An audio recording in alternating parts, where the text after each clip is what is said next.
What's going on, people? I want you all to check out what Governor Ron Desantis just did. Now, according to ABC News, Governor Ron DeSantis signs controversial death penalty legislation. All right. The article goes on to say Florida Governor Ron DeSantis on Thursday signed a bill that will allow juries to impose the death sentence even if all 12 jurors disagree. All right. The governor, who is rumored to be considering a presidential run, has publicly pushed for this particular bill. All right. But his opponents counter it. They disagree with it. All right. They argue that such a bill would lead to wrongful executions. And that's your problem right there.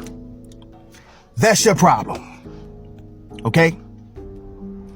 For you to sign a bill that says, hey, even if all of the jury does not agree with a death penalty sentence, we're going to do it anyway.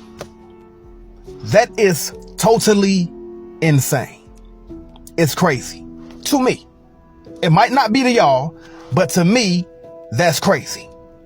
Okay? I understand that you have evil people in the world, and a lot of them don't need to walk among innocent people. I agree with that. All right. However, for you to say that we will kill somebody anyway, even if all of the jury does not agree with us killing that particular suspect or those particular suspects, means nothing. To me, that's corrupt. Okay? To me, that's corrupt.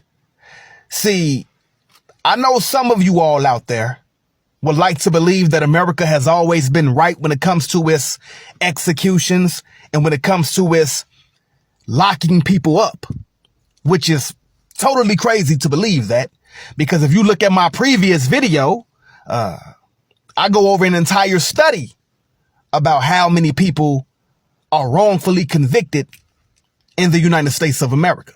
Okay. So for you all to agree with something like this, I think it's totally insane, man. It's crazy to me that you would say we will kill somebody, and sentence that person to death, even if all of the jury doesn't agree with that. Now, the thing is, what if the ones who disagree with the death penalty have a valid reason for their disagreements?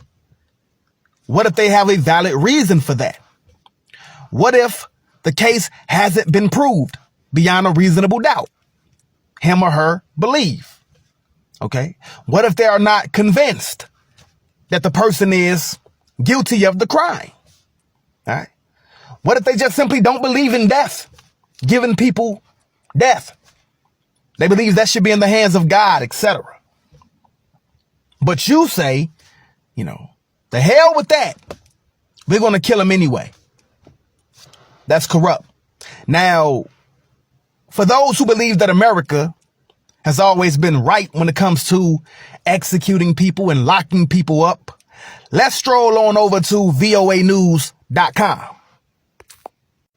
That article says more innocent people than previously known came close to being executed, a new U.S. study finds.